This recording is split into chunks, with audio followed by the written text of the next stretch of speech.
video presented by the new movie Laser Team.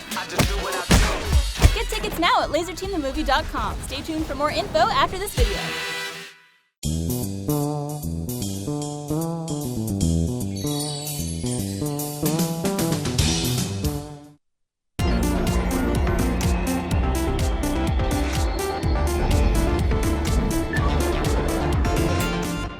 Hello everyone, welcome to The Patch. This week brought to you by MeUndies and Squarespace.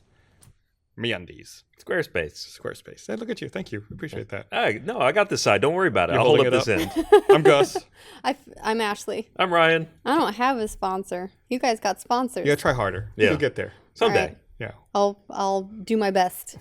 I will learn. I will get strong, and then I will graduate to a blue chair. I've been lobbying for a And Diet Coke sponsors. sponsorship forever, but Put some black tape on that. I think that, yeah, they probably figured out that they don't have to sponsor me. Do we still have those? I wonder if we have those patch koozies anywhere that someone sent us. Are they in here? Oh, yeah, probably. We can't open that because the mic's in the way. Yeah. We'll look later. What if I just like crack it open? Now Like, with just a little sort bit of like different this. set. Also, we have a bag of dicks. Also, yes, we do have a bag of dicks. I feel peace a out. little bit bad about that. You feel bad about the bag of dicks? I feel bad about the bag of dicks, and I'll tell you why. It's because that bag of dicks belongs to somebody, and I thought it was hilarious, and so I borrowed it for the set. This was months ago. I don't know who owns the bag of dicks, I'm gonna guess Barbara. and I'm You think it's never, Barbara's bag of ever dicks? giving it back. Did Barbara have a lot to say about bags of dicks? I just like that you can... She likes like, drawing them. She likes to draw dicks. Wait, would you hold my coffee for Certainly. a moment? Let me get the other dick out No here. table can do a job like a man can do this job. Well, I don't want to make the sound with the mics and everything. Oh, you can extract the dicks? There's another dick. Oh, okay. There's so two there's two. dicks. It's otherwise it would just be bag of dick. Are we gonna have to like That's an ancillary blur dick. all of this? Probably. On Nah, YouTube? it's knitted. It's fine. Knitted. Plus, it's just a tip. Nothing ever gets. No, I won't- Oh, you walked away from it. Hey. Walk away. Video game news. CES going on this week. I feel like everyone is trying to roll out new products, and we're hearing like an avalanche of information We are. about VR. Well, you know what we didn't hear, though, is the NVIDIA. Did you see the NVIDIA CS presentation? I didn't watch it. No, 100% about cars. really? Not kidding. It's about they're building a self-driving car computer based off 12 GPUs. Oh, they're building They're the the- computer for a self-driving Yes, car. the brain it's for a self-driving.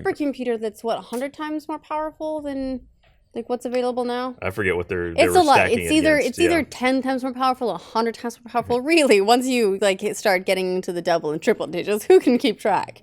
But yeah, it's meant for automated cars, which is cool. Another thing I learned. This is not actually a CES recent thing, but I just learned it, which makes it very exciting to me. Is you remember back in 2011, there was that guy who released all those PS3 keys that let people sign their software. His name was George Hotz, and Sony took him to court over it. This was like the same time that another group like cracked PS3 security wide open, so you could do like piracy and stuff on it. So wait, Anyway, just so to be clear, Sony took this guy to court. it would make it appear not to be bootlegged. Is that what it I would do? believe so. Okay. I believe so. I don't like that stuff gets a little bit technical for me, but I believe that's the case. Is that you could run the software natively because it's signed. Make it seem like it was signed. Right. Okay. Right. So Sony took this guy to court, and now, do you know what that guy's doing? Working for Sony? No, but he's had some really prestigious jobs since then. Right now he actually owns a startup and he's working on self-driving car technology. They grow up so fast. They do.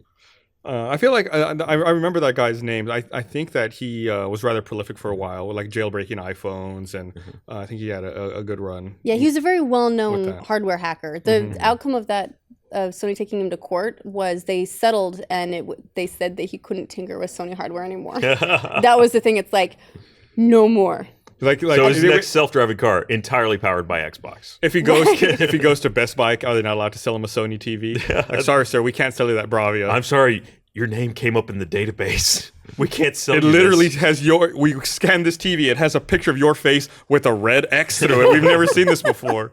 Do not sell this man a It's like TV. it's the movie Hackers all over again. As a Dave Crash Murphy, Override. not allowed to touch computers. Yeah, I never understood punishments like that. Like I know they did that with Kevin Mitnick. I didn't think it was. Well, I guess it was real for Kevin Mitnick. Yeah. You're right. He could not use computers. I think now he can, but I think there was a period of time where he's not allowed to use. Could he not use touch-tone phones either? I forget. I don't remember. Might It's have been been, so long. Because he did a lot of stuff with the freaking, as it was known. Yeah. PH. Yeah. There was for you kids. yeah, I don't know that this guy can't use Sony stuff, but he's not allowed to do any reverse engineering or cracking. We're not really supposed to do that anyway, so that's... I know, but the argument that a lot of people make in the case of hardware is like, you own the hardware, you do whatever the fuck you want to that hardware.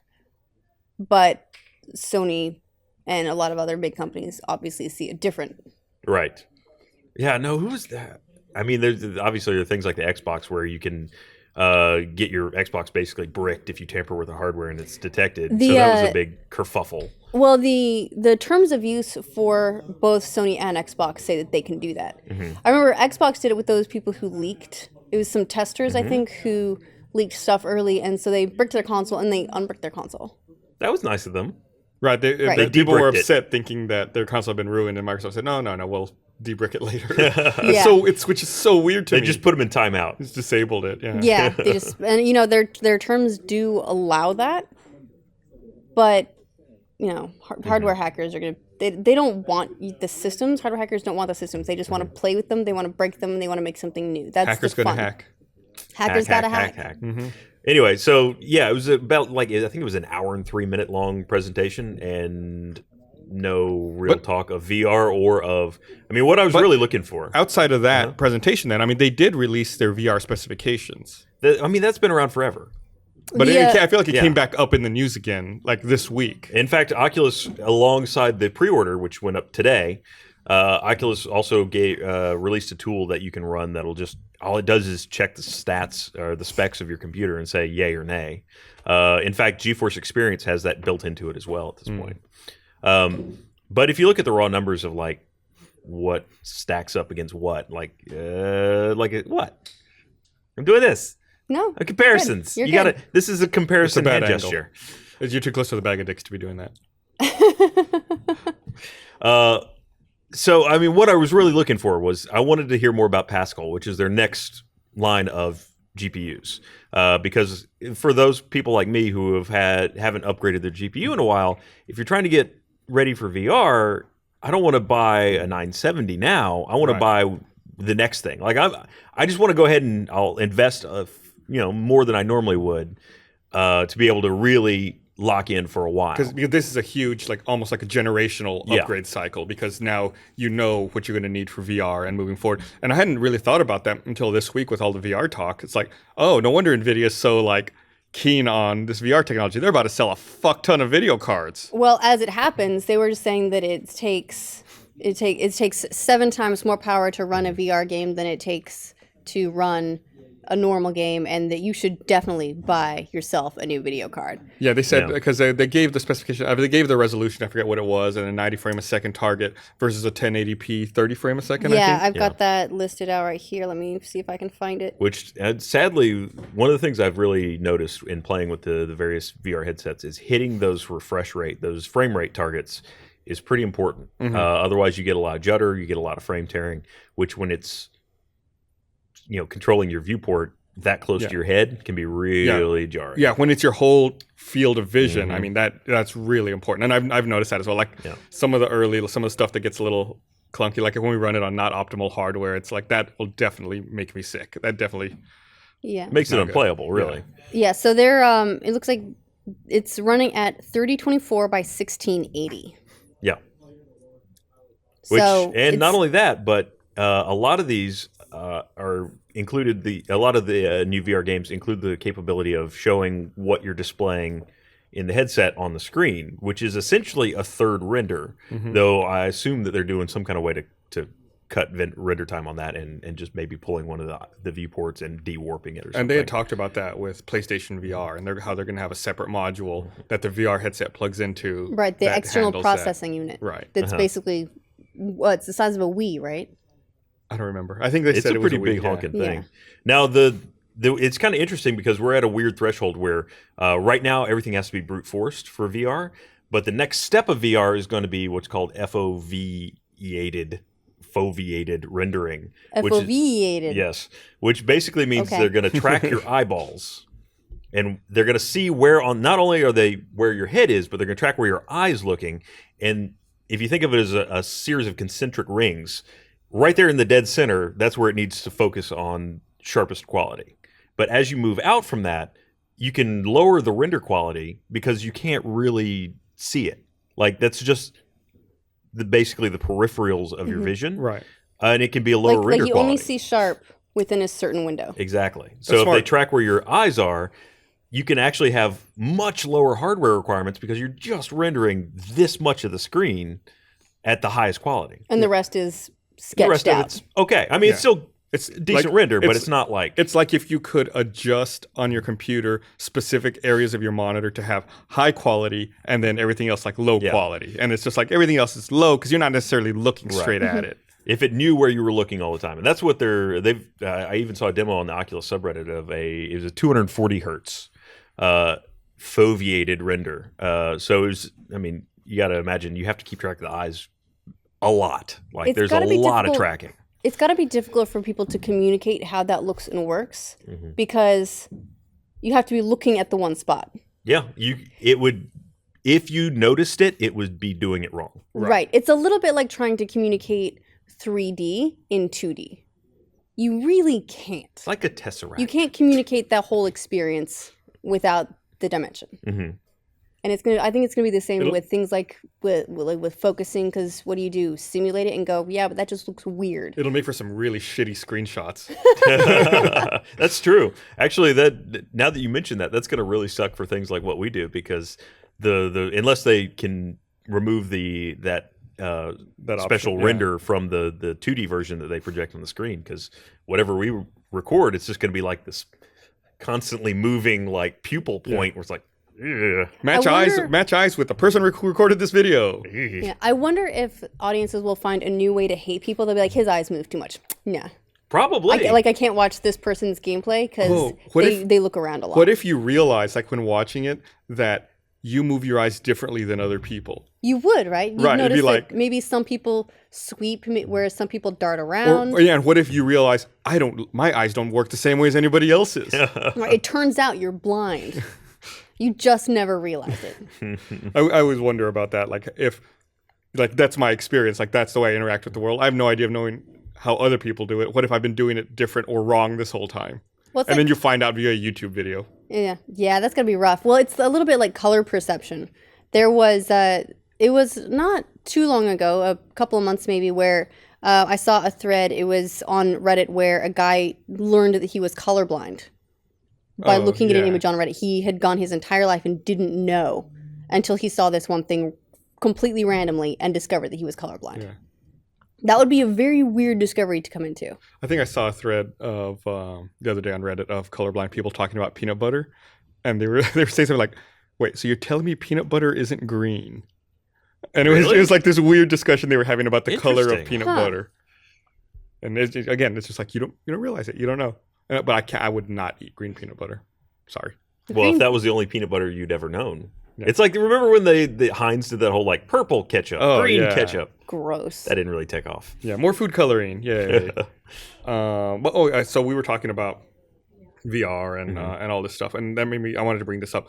How Oculus announced that they're going to go ahead and give special Kickstarter edition consumer versions of the Oculus to their Kickstarter backers. Did they announce if that was for anybody that had backed them, or if it's just over a certain level? It was at the threshold where they would get the kit. Like there was a certain threshold. Hold on, I can pull up the numbers here. I saw the number earlier. But I don't remember off the top of my head. Basically, if you got an Oculus Rift as a reward for the Kickstarter, that it's going to be a special version. So, Interesting. So Oculus Kickstarter was backed by 9,522 individuals, but only 6,955 backers paid enough to get the development kit.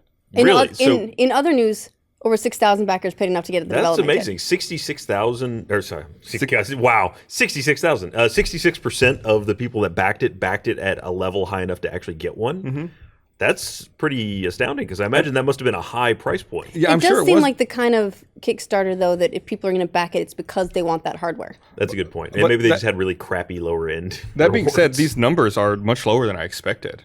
Oh, only number like of backers? 9,000? Yeah, that's a lot fewer backers, but I guess maybe the price point was so high. Yeah, Well, like it if was a you while ago, too. if you've got individual backers backing in the hundreds, then it's going to add up very, very quickly. Mm-hmm.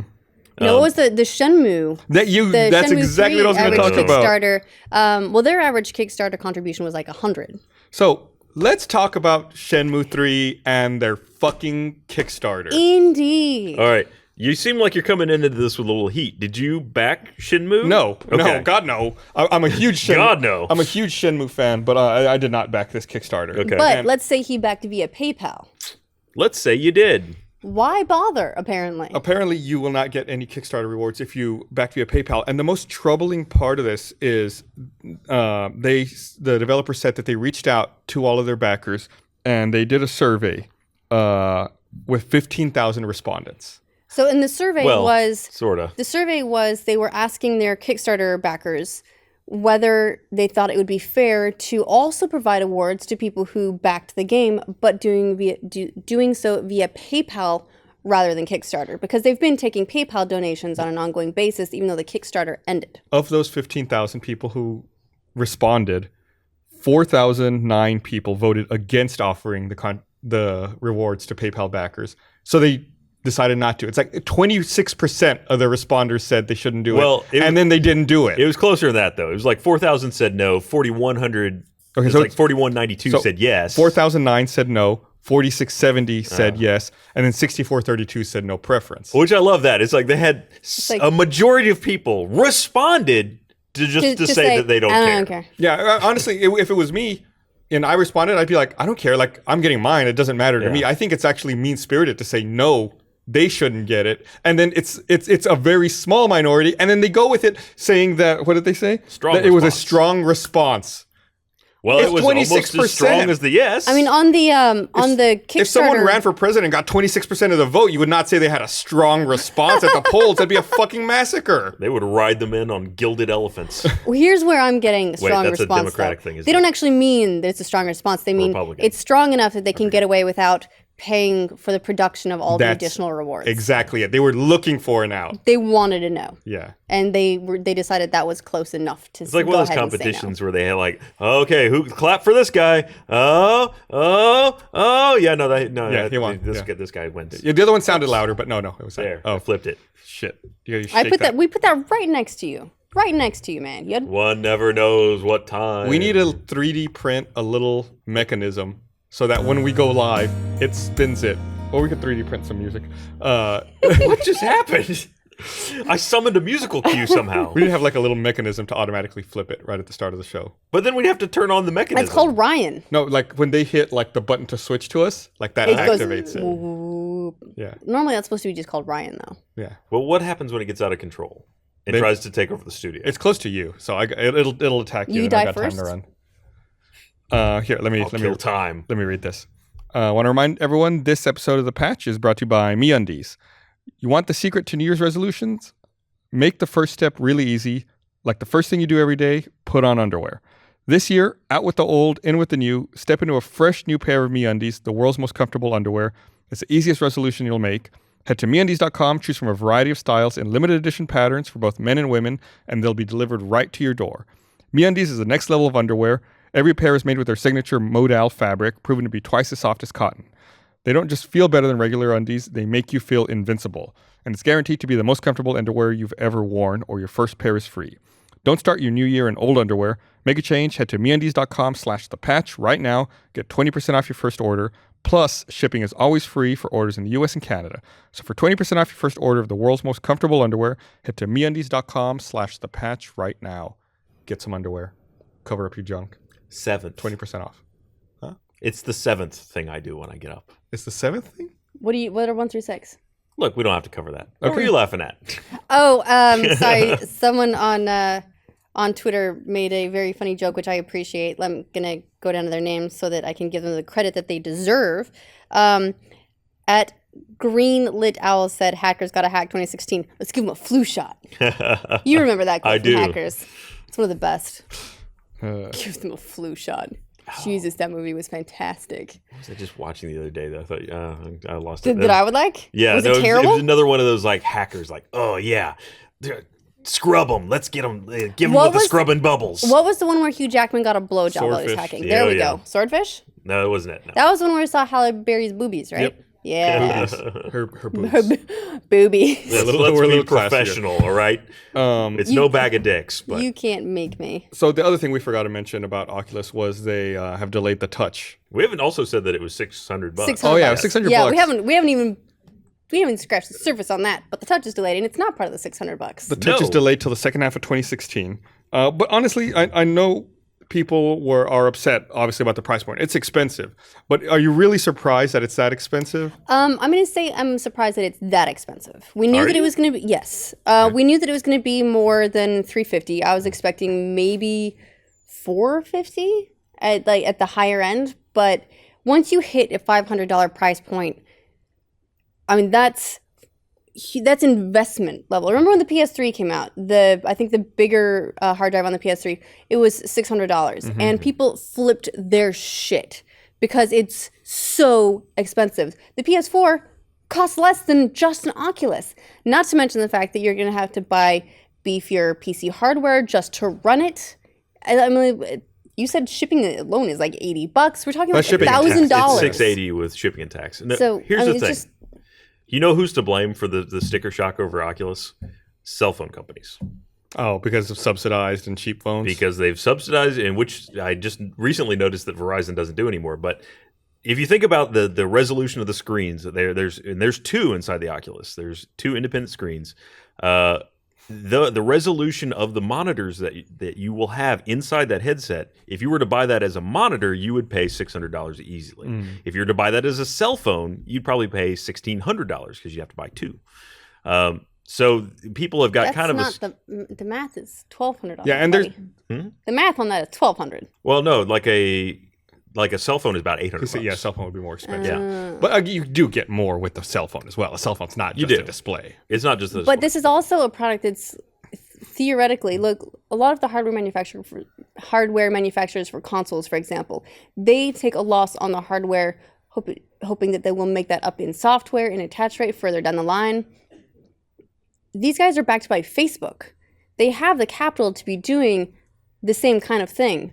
But I'm going to assume, based on a $600 price point, correct me if this is a little bit off, but they're probably not losing that much on the hardware itself at that cost. They have said they're not making a profit. I mean, they haven't really announced beyond that. I'm going to assume that, yes, they're operating at something of a loss. They're kind of banking on Oculus share, basically their software sales in the future, hopefully to recoup some of that. And they're hoping that, once you get it early adopters out of the way, you can reduce the price of hardware, which is what happens with all the consoles too. Consoles, phones, I mean, everything drops pretty well, I assume within a year, but probably by the holidays they'll have a cheaper price point. Now, I would love it if they would ship I'm certain that they didn't get much of a deal either on the Xbox One controller, because those are always sold at usually the MSRP of whatever Microsoft sets it. So if you could give me a version that didn't have that and knock $50-$60 off, I'd love to have that. Right, because you've already got the controller. I know, Right. which isn't, not everybody does, and not everyone will need it. Honestly, like, you can, in what I've done with DK2, you can play with a mouse and keyboard just fine. The wirelessness of the controller will be nice because you won't be as tethered to your computer there initially. But the Oculus is, while it does work at sort of a room scale, is not as designed for room scale out of the box as something like Vive is. So, And I mean, I guess it's just one of those things, though, where if Oculus really wants a lot of market share, like, this is something they need to get out of gimmick territory and into a lot of people have this, and this is a viable platform, you should be working on territory. Like, being the new cool, like, this is a thing that might be a cool futuristic idea, will only get people developing on it so long. They need to get a lot of people using it in order to be worth it to developers, right? well, here's what they got going for them in that regard. Unity and Unreal are both basically flip a switch to get some level of VR integration.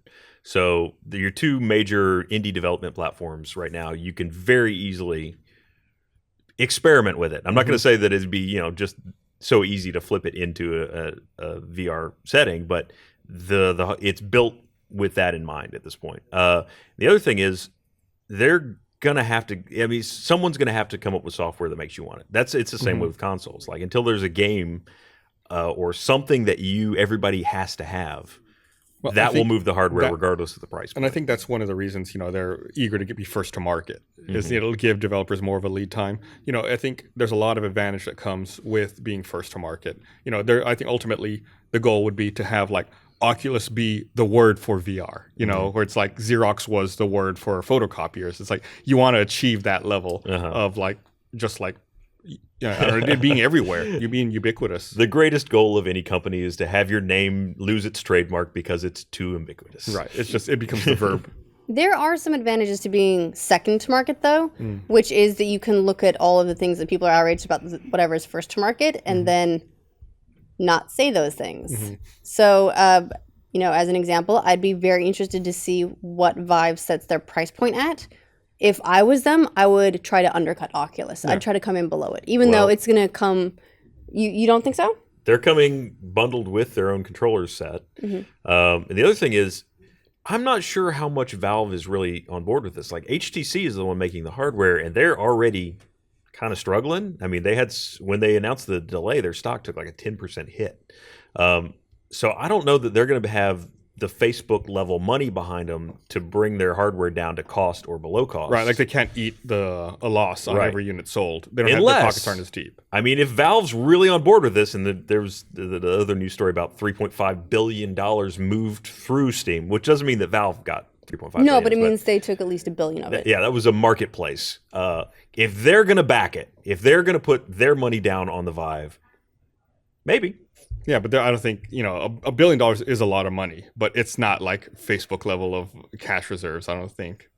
No. Wow. That's I mean, if you think about the overhead for Steam, like how much, like they got to keep servers up. Yeah. And you could do that with a lot less than $1 billion. Facebook just has to keep servers up too, and they got a lot more than $1 billion. That's an excellent point. Yeah. They save a lot of money on things like customer service. There you go. Yeah. You just give out information. You may even get money back for that. Also, one of the big things about Steam is they make 30% on all the games that they don't make. They just provide a platform for people to sell them and distribute them.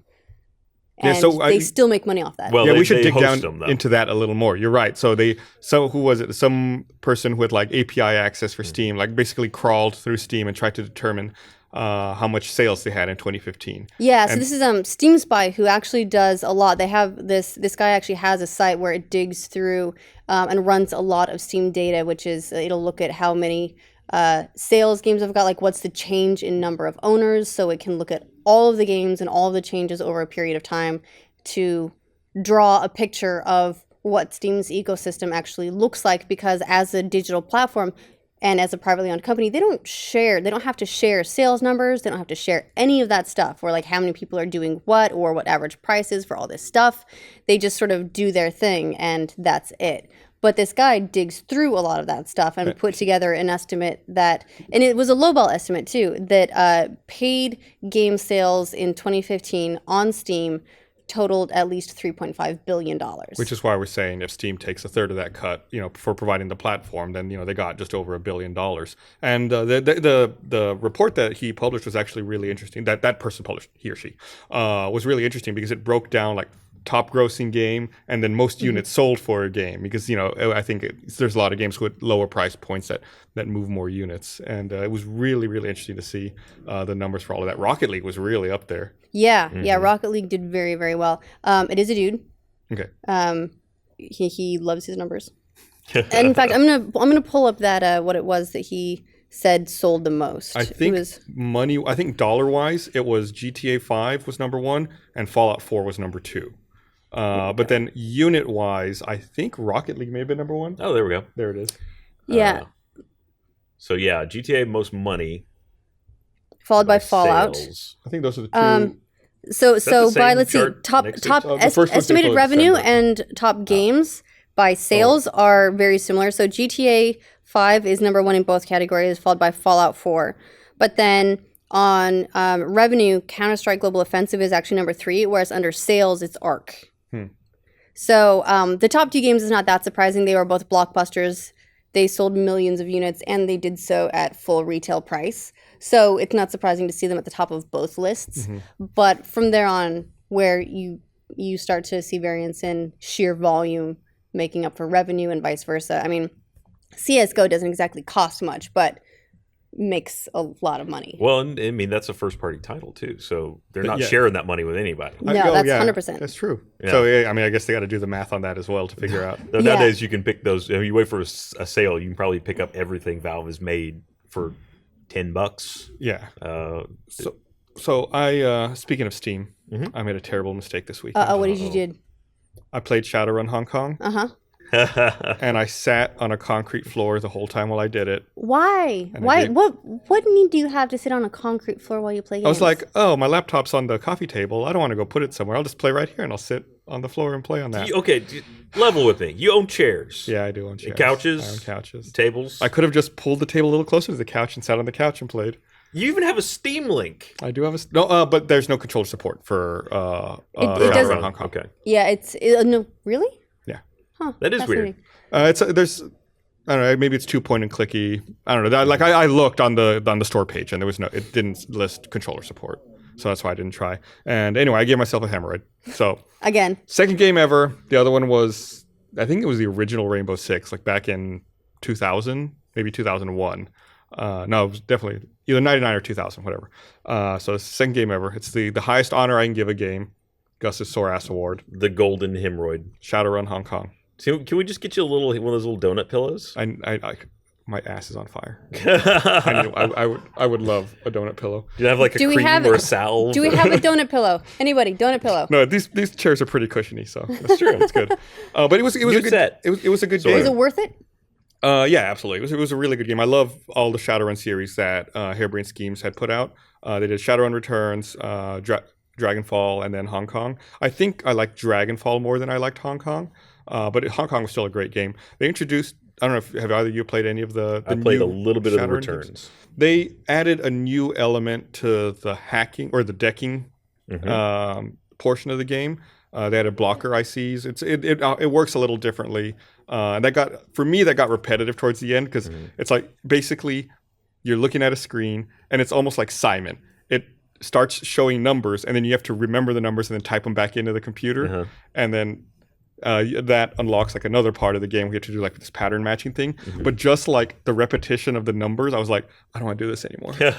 Towards the end of the game, it's like, okay, I got through this one. Oh, there's another one. There's another one. There's another one. Wait, you got tired of repetition? Well, it was just like, it was too many numbers because you have to focus too much on it. You know, if like, I don't know, if I get distracted or if my dog runs by, I'm like, oh shit, I didn't look at the screen. What number was it? The master of Papers, Please has been outdone by too many numbers. Too many numbers. It was long. They got to be Too much repetition. really long sequences of numbers that you had to remember. But yeah, it was a really fun game. And now they're moving on to a Mech Warrior Really? title. Yeah, They're and just going down the FASA catalog. Yeah, they wrapped up their Kickstarter late last year. We talked about it a bit, and I don't think that game is scheduled for release until 2017.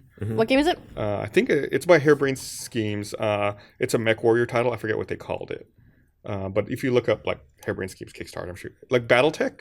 BattleTech is BattleTech. the Is that- but that might be what. that's the basically the underlying Yep, role playing game is BattleTech. BattleTech. Trying to see when it's due. I guess Do they're you, gonna. do you have the title there? Yeah, it's BattleTech. Oh, it's okay, BattleTech.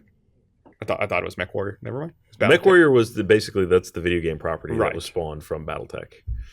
BattleTech. Yeah, they did a You really. think they're gonna do like original Inner Sphere timeline, or are they gonna go for post Clan Invasion? I have no idea. I'm really excited. I That's how love much of a dork I am. turn-based stuff like that, like turn-based combat, and Well, at that point, they you're did it really well. You're almost playing the original RPG at that point. Yeah. with the hexes 2017. Yeah. That's the release window. Yeah, they got a ways to go. So yeah, I'm excited. Those guys, and I was looking them up earlier because I don't know why I was looking up. I think I was looking up for information about their Kickstarter, and they only founded that studio in 2011. I thought Shadowrun Returns was kind of what they started with, right? Yeah, but it's crazy. They put out those 3 titles already, and now they're moving on to a different property, and it's they did that all in 4 years essentially. Which I'm sure they can probably reuse basically the same engine Right. for any kind of BattleTech properly. Yeah, and I'm sure they use the same engine across all the Shadowrun games, but still, like each of them had a different look. They were in different locations, so it's like there's a lot of art you need to generate, a lot of writing, and a lot of characters. Like that's still a ton of work, even if you can reuse the engine to go through. Yeah, which is good. Did you pick up anything else on Steam sale before it ended? I picked up Just Cause 3. Yeah? Yeah. What do you think Have of you it so played far? I started playing it. I played it for about 2 hours. Then I stopped because I wanted to focus on Shadowrun. It seems really fun. I picked it up on PC because I heard that the console versions have frame rate issues, and I didn't want to deal with that. And it's interesting. I've never played a Just Cause game. And I always see like the GIFs online of like crazy shit happening, and I hear people talking about it. So I decided to pick that up, and it's been fun so far. But I haven't really gotten too far into it. Mm-hmm. I love I'm still trying to figure out like the smoothness, like trying to figure out a smooth way to grapple and parachute and just figure all those mechanics out. Once all that makes sense, then you just start getting around. And then as you unlock more things for like your grappling hook, like strength and number of grapples, then you just start doing ridiculous things because you can. It's making people slap themselves in the face and shooting them out into this wild blue yonder with rockets and whatnot. Yeah, that's the shit I really want to start doing. Like that's like all that crazy stuff that I always see online. I want to experience that. Ride a cow. Yeah, I made sure, like, before I started playing, I was like, okay, I'm going to go through, I'm going to make sure my shadow play is working. Because if I see some crazy shit, I want to be able to, like capture it and keep it. Yeah, I've been really happy. So we upgraded all of our PCs to Windows 10, finally. And I've been really happy to discover that, like, with the game bar, everything, I can just do Windows G, and the game will just start recording for me. Yeah. Or Windows G, that brings up a bar, but you can just, like, there's a shortcut to just start recording. I'm just like, so anytime I'm in a game, I'm it works great. I'm just such a slow adopter of that stuff. Like I only recently started adopting shadow play, and it's like, and that finally earned my trust. Like it's going to take a while before the built-in Windows one earns my trust. I think one of the reasons I never really became a shadow play enthusiast is that it records at variable frame rate. And then you have to handbrake it in order to get to a constant frame rate to use it for anything. If you're going to use it in Adobe products, yeah, you kind of have to handbrake it. That's how I do all of my video editing. So it's just one more step in the process for me. Or I can just hit these 3 keys. It starts recording for me. I don't worry about it, and it's done. That being said, the quality of recording is slightly lower on the Windows game capture, and it is hard locked at 30. So you're not going to get 60 frames per second, which... Granted, shadow play is variable, but it's usually variable around 60. So you can handbrake it to 60 and get something pretty close. Handbrake's a utility we use to do video conversion. People may not know that. It's a pretty standard. If you've done video conversion, handbrake is probably one. Yeah, but I think a lot of people don't necessarily do video stuff. It's just a tool that you can use to convert videos from one format to another, or things like, variable frame rate to constant and so on and so forth. It helps make things easier to work with, but it's just one of those steps that you have to take. It's not something I do for a living, so it's fine. Like I take gameplay like for Game Club, and that's about the extent of my capture. All right, here, let me read this other thing. I want to remind everyone this episode of The Patch is also brought to you by Squarespace. Thanks to Squarespace for sponsoring this episode of The Patch. Start building your website today at squarespace.com. Enter offer code PATCH at checkout, get 10% off. With Squarespace, you can build sites that look professionally designed regardless of skill level, no coding required. They offer intuitive and easy-to-use tools to help you along the way, and you get a free domain name if you sign up for a year. Start your free trial site today at squarespace.com. When you decide to sign up for Squarespace, make sure to use offer code PATCH to get 10% off your first purchase. Squarespace, build it beautiful. There's no reason not to make your own website. I say that every time we do a Squarespace ad read. You should have a website. And if you sign up for a year, you get a free domain. And 10% off with offer code PATCH. Offer code PATCH. I like this new set. You do? Yeah, so a couple people actually on Twitter have been asking about this. So we're toying with sort of changing the patch set up a little bit. It feels weird being behind a table. It feels kind of formal, and it feels more like, I guess, like professional and it's not quite stuffy than Bag-O-Dicks. we are. Yeah. It's not Bag-O-Dicks territory. So we're just experimenting, trying to find something that we're nice and comfy with. Seems a lot more like informal. this setup. I think if we can incorporate the video game like memorabilia. And we need like some shelves for stuff. Stuff is very important. For now, I can take the white Xbox home and take care of it, though. Oh, I'll make sure that. how kind of you! I'll make sure it's taken care of and doesn't disappear. Such a philanthropist. Yeah. But yeah, I think like this just feels a little bit more homey, like easy. Like I feel like I can slouch here. I'm totally taking it home now. I have Like no option but to slouch. if I wore sweatpants, I would be okay with that, right? Yeah, totally. You do that. You do you. That's right. So what did you get on the Steam sale, Ryan? I don't think I bought anything. I went on such a spree right before it ended that I got an email from my bank saying, "Hey, did you mean to spend all this money at?" And it goes like a game arcade. That's what it thinks Steam is. Yeah. Banks have a Categorized. real It's like, problem with did you Steam. spend all this money? Yeah. And I was like, yep. Yeah, it was a lot of quarters. Yeah, well, it's because I bought a whole bunch of stuff and almost none of it was new. I got, what did I get? I picked up like Morrowind because I no longer know where my disc is. And every now and again, I get that bug to install Morrowind, mod the shit out of it, and then play it like I remember it looking really cool or doing stuff like that. I finally picked up the original Torchlight. I have two, so I figured the least I could do is get one. Torchlight was a great game. You know, lots of like old, littler games, Braid, Lovers in a Dangerous Space-Time It's a good one. stuff. Also, for reasons, I picked up Sakura Spirit and Clannad, which is another visual novel. Not familiar with that one. It's but Clannad's supposed to be a very, very, very long visual novel. So we'll see how that goes. Sakura Spirit, I only know because Steam recommends me that fucking game all the time because I've bought Hatoful Boyfriend and all those other You must visual really novels. like this. Yeah, Here. I've also been recommended. There's a whole Sakura group of games. Apparently, I've also been recommended Sakura Swim Team Okay. or Sakura Angels, and I'm pretty sure there's a Sakura Christmassy one, which I was tempted to get, but I got Hatoful Boyfriend Holiday Star and figured that could be my one indulgence for this year. That's your Christmas Maybe fix. next year, Yeah. Sakura Christmas, whatever it is. Put it in your wish list. You remember. We'll see. But I also picked up a game that I've been meaning to play for a very long time. It's years old. It's called Deponia. And I don't initially know that heard one. about the game in Game Club comments, people suggesting it's a point-and-click adventure that was put out by a German company called Daedalic. And it's a very cartoony-looking, classic-style point-and-click adventure where you have to find a bunch of stuff and solve the puzzles and combine your things in your inventory and then use them to solve whatever it is. You know, it's classic, which is Kinda like great. King's Questy. Yeah, it's great because at the time I was getting sort of nostalgic for the Secret of Monkey Island games, and I was thinking of going back and playing those again. Really like that kind of game. Last week I was talking about Longest Journey, and it got me sort of in that mode. So I picked up Deponia. I'm really enjoying it. I got this full trilogy of the games. It's sort of cheeky. The voice acting, not amazing, but the gameplay itself is a lot of fun. And it's here we go. it? So here's some gameplay. So it's very cartoony, and it's a little steampunky, also right up my alley. This totally looks like something you would love. Oh, my God, This has you written all over it. I adore it. So the premise of the game is that this guy who's the dude with the goggles there, who is also like a piece of shit, by the way. He's just like an awful person. Has decided to escape his junk planet. It's like a planet of just like junkers. And so he wants to escape, and then he has to rescue a heroine. And as far as I can tell, I'm hoping that he becomes a better person in the process, because right now I just want to punch him. The dude who had the propeller on his head had kind of a busted animation cycle. The end didn't quite match up with the beginning. I don't know if you caught that. Yeah, he had like a bit of a.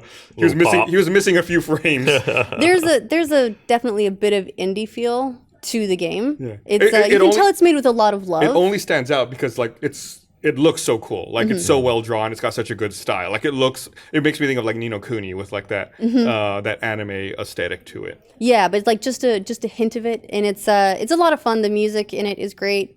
I'm really enjoying it so far. I've put in not a ton of time, a couple hours. I think the whole trilogy might run me like 30, like 25, 30 hours, I think is what I've heard. So we'll see. I'm really liking it. I'm glad I picked it up. We haven't talked about Ni no Kuni 2 announcement. But it's been announced. I'm really hoping it's not like Fantasy Life and ends up being mobile only.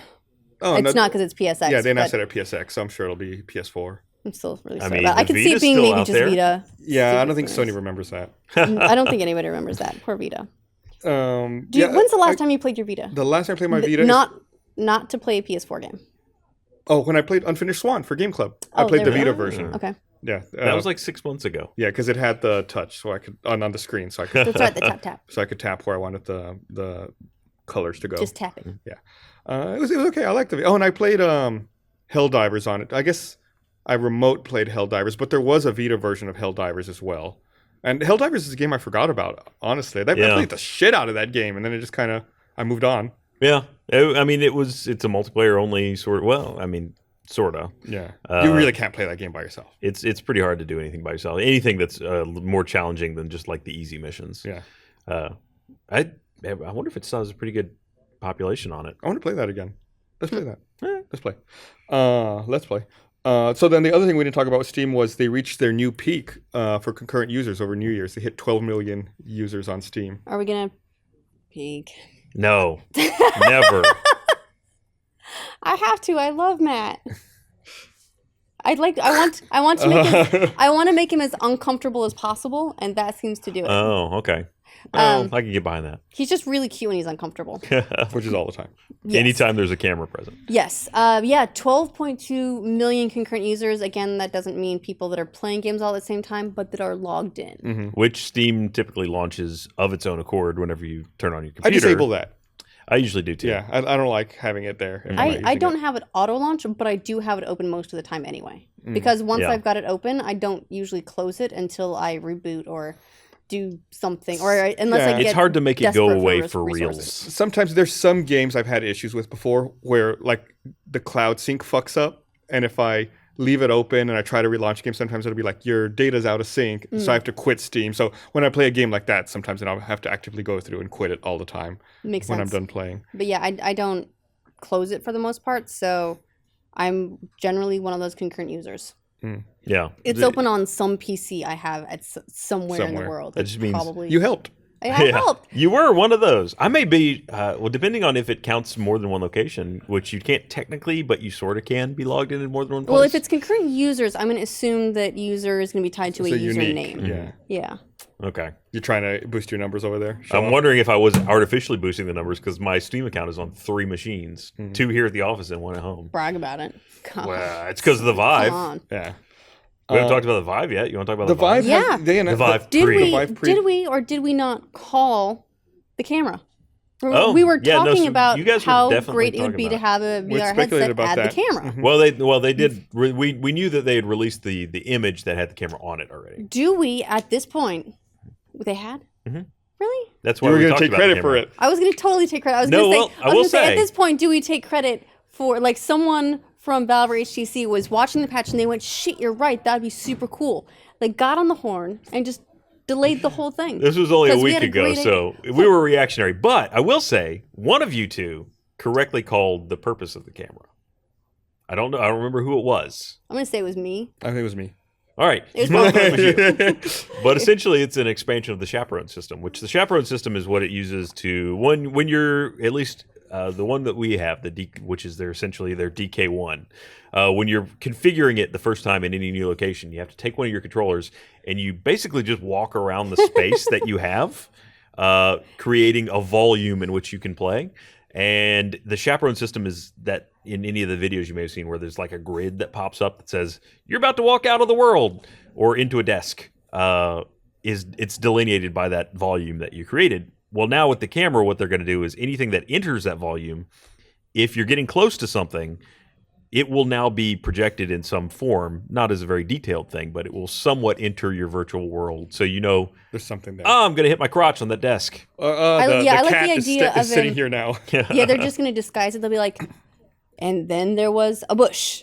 You need to go around the bush. Yeah, like incorporate it into the VR That world would be so interesting. you- I think they're making it slightly uglier than that, where it's just like, it's like Obi-Wan appearing in the... We'll get there. It's fine. Eventually, everything will be a bush. Yeah, There I'm you go. curious to see some footage of how it works because so far I've only seen people describing it and talking about it. But I really want to see, what does it actually appear as?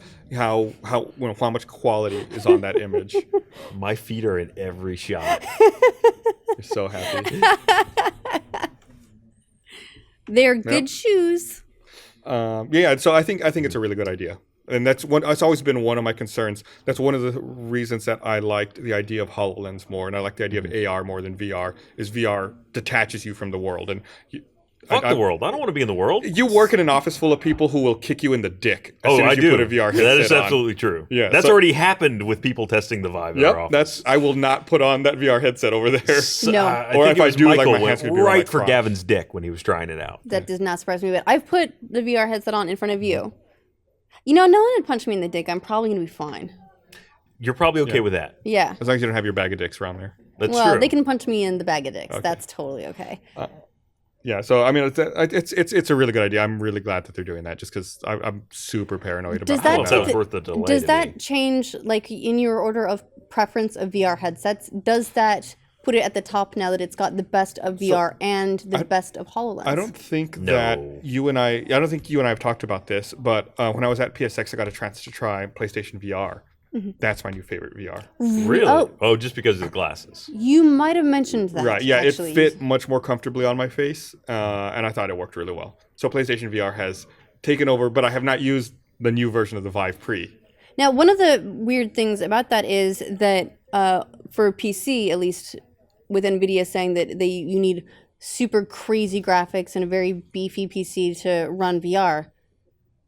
But PlayStation VR has the external processing unit, but otherwise it's dealing with weaker hardware for the most part than most PCs. Yeah, but it's going to be expected to do the same thing. So how did you find the experience? The game I played wasn't like a super realistic game. You know, it was a very cartoony shooter, so you don't necessarily need a lot of power for that. But I mean, overall speaking, consoles always have weaker hardware than PCs anyway, and when games are ported between PC and console, the requirements are always much higher on the PC than what the console has in it. You know, there's just so much optimization, and I mean, the console is a specialized piece of hardware. It does the one thing. So between the PlayStation 4 is already super powerful. Between that and the additional processing unit for PlayStation VR, I think that it'll be a fine experience. I don't know. I still have pretty strong doubts about that. I think they're going to find themselves game limited to things more like the cartoony environments, and are not going to be able to keep up with in terms of like realistic looking environments. I don't think they're going to be able to do I don't think games need to look realistic though. No. I mean, I have a lot of fun with games that don't look realistic. In most cases, I actually prefer games that don't look realistic. Right. I feel like they have longer lifespans, and I like the idea of them just being sort of fun. And I think with VR, I mean, we're going to have to, this is going to be an issue that's going to have to be addressed here really soon, is with VR, I don't think that realistic looking games are going to fly. I think we're going to enter that uncanny valley yeah. where realistic looking games on VR are going to look like shit, and it's just going to not. Your brain's not going to be tricked, and you're going to need like something cartoony or something stylized for at least the next several years until technology can catch up. Seth Welna on Twitter brings up an excellent point in favor of the Vive. Thanks to the camera, you'll be able to see the dick punches coming. It's true. That's what we said. As bushes. That's what you said. Yeah. Well, as a flying bush. There's a bush headed for your bush. I don't think it works that way. No, it's not that fast. Someone shot an arrow that's flying right at my dick. That'd be cool if you could get like to the point of avoidance. Mm-hmm. Yeah. I mean, and that's one of the things that I liked about the Vive when I first did that demo was like the way that it tracked the controllers one-to-one in space and you're able to interact with them. Which they look way smoother now. Yeah. I like the new look of it. It's interesting that both the Touch and the Vive controllers have now gone to this sort of ring architecture. Have you seen the newer ones? Yeah. Which, I mean, obviously the DK1 versions were like, let's cobble together something and get it out the door so people can play with it. So it now that it's an actual product, it looks so much cooler and smoother. But it's still got lighthouses, which I'm not. They redesigned those a bit too. Well, basically, it's still the same as it was. It's just they made the faceplate on it more opaque. Mm-hmm. But when it's on, I've seen a picture of it actually running, and it's still. Oh, you can see it. It's supposed to be quieter though, because it is a loud motherfucker right now. It's like, but demo hardware. Yeah. And if you're playing the game, theoretically, if you have the Vive on, you're supposed to have like headphones on anyway, so you really wouldn't hear it. Yeah, that's the other thing is, Vive is being shipped without any no audio as opposed to the Oculus. So that'll be kind of a significant difference as well. And the Oculus, we didn't even mention, comes with a couple of games. Comes with Eve Valkyrie and I forget what the other game was. Lucky's Tale. Yeah, that's which is gameplay-wise is like a Mario 64 style. Third person. Yeah. Which third person, platforming adventure. I've tried a couple things like that people have made on DK2, and it is actually a pretty interesting experience, especially when I can't remember the name of the one I played, but there are times when you play those kind of games and they will move around you. So you'll be following it around as if you were standing in the middle of a pillar of this game. And that made for kind of an interesting experience. Very cool. But even having it do something like almost like a tabletop is also pretty cool. Interesting. Yeah, I'm excited to see all of this stuff finally hit market, and to see what people are actually going to start shipping. What are you going to actually be able to pay for, and as a finished product? I'm almost as happy at this point just to throw something like virtual desktop on, which is it just projects a monitor in front of you and you can interact with your normal desktop. And only you're surrounded by an environment of your choosing. So And then nobody can sneak up behind you and see your porn. that's also true. I mean, right now I think it mirrors on your monitor. Yeah, but if you could just Is that unplug the monitor required? off, Yeah, just like turn the monitor off and you're fine. Oh, it's gonna be great when you have kids. Just like, Not now, Billy. no, Daddy's working. busy. Yeah, no, you don't need to see what's happening. You don't go on Daddy's lap right now. Bad idea. So another thing I'm really excited about is I guess the DICE Awards announced that Guillermo del Toro is going to give a Hall of Fame award to Hideo Kojima at this year's DICE Awards. Yeah, in a February. lifetime achievement, right? That's cool. And I'm going to be there.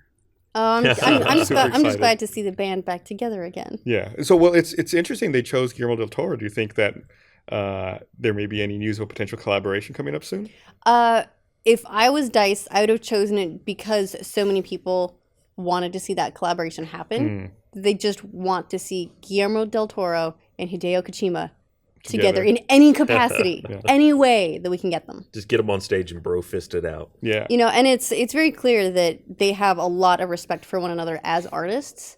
And Guillermo del Toro is also a big name in an industry that video games is constantly emulating and striving after to be. Like the video game industry wishes it was as fancy and glitzy as Hollywood. And Guillermo, God damn it, Guillermo del Toro is part of that world. True. And so if they can just like get him in, it's Building like bridges. just borrow a little bit of that glitz. You know, it's not that surprising to me.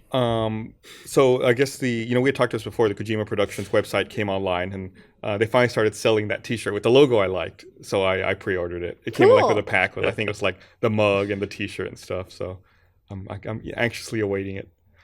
You describe it like the glitter you get on you after you get a lap dance from a stripper. It's like, oh, you got some glitz on you. Nice. Now you're classy. Got some glitz, got a little bit of musk. Smell like vanilla. So we talked about. Wait, strippers smell like vanilla? Oh yeah, they always smell like Do they? vanilla. Really? Yeah. Fascinating. I love vanilla.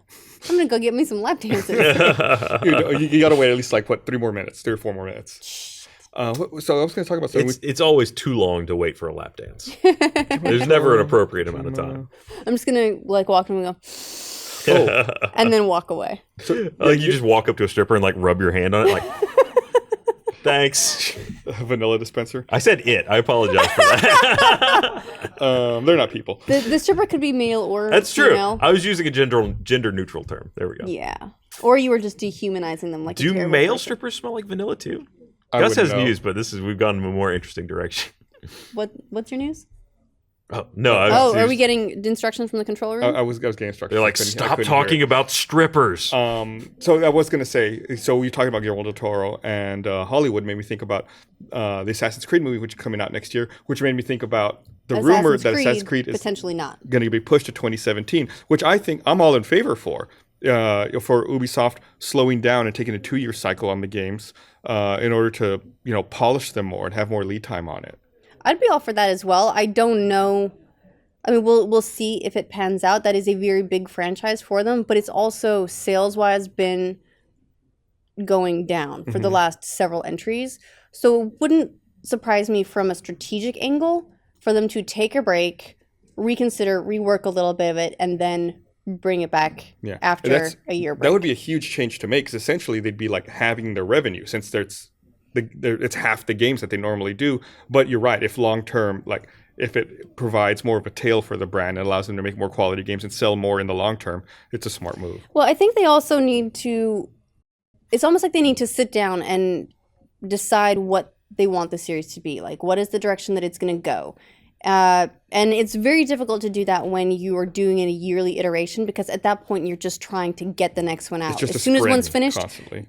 And I know that there's different teams working on it, but that focus is still there. What is this one? What is this one? What is this one? And you need to just keep them going, which is why you see a couple new mechanics for each one, but there's nothing that is completely off the beaten path for an Assassin's Creed game. They No follow innovation. a certain formula. They sometimes fall off the wagon in terms of what their focus is. They do seem to have a lot less focus. It's are they doing a modern story? Are they not? How important is that modern story? It seems to vary depending on the title and depending on the studio that made it. And they could probably benefit from taking some time to just reconsider where they want the series to go. And we do have Assassin's Creed games still this year. The those 2.5D ones, they've got the one in India and the one in Russia, I think. Those are coming out this year if you're a really big Assassin's Creed fan.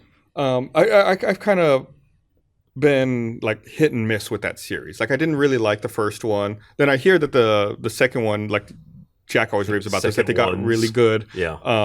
I tried to play 3, didn't really enjoy 3 that much, but then when Black Flag came out, I played the shit out of Black Flag. You were cherry picking the worst of that series. Yeah. Weren't you? So 1 was pretty grindy and tedious. 3 was by all accounts awful. I played like an hour of 3. Yeah, but no one liked the main character. But Black Flag was so much fun. That was really good. And then, I missed Unity and Syndicate.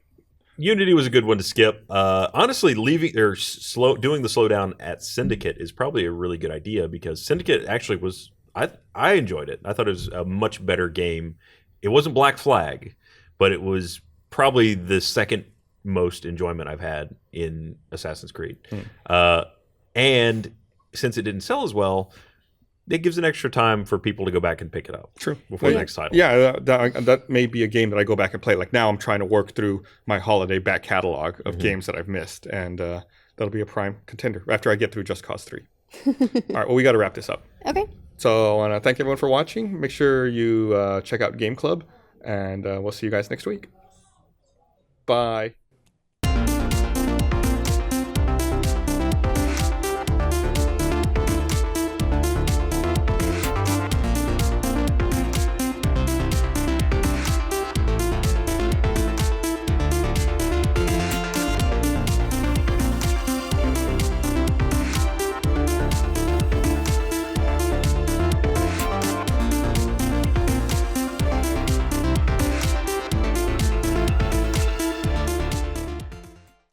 Hey everybody, I'm very happy to say that our movie Laser Team is headed to theaters this January. So head over to laserteamthemovie.com to see if it's playing in your city. If it is, buy a ticket. And if it's not, we've given you the ability to set up a screening in your town through a partnership with Tug. For more details on that, go to laserteamthemovie.com. Thanks, gorgeous.